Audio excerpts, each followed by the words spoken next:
If your Samsung DW80R2031US dishwasher shows a blinking normal light and won't start properly, it usually means the machine has detected an issue that needs attention. This could be related to water supply problems, a door not being fully closed, or even a minor internal error. Many users assume there's a serious fault, but in most cases, it's something simple you can fix at home. With a few quick checks and a reset, your dishwasher can start working normally again. In this video, I'll show you how to fix the blinking normal light step by step. Try these. 1.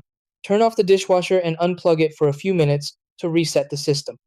2. Check that the door is properly closed and latched securely. 3. Make sure the water supply valve is fully open and not blocked. 4. Inspect the filter and drain area for any debris or clogs. 5. Plug the dishwasher back in, restart it, and run a test cycle.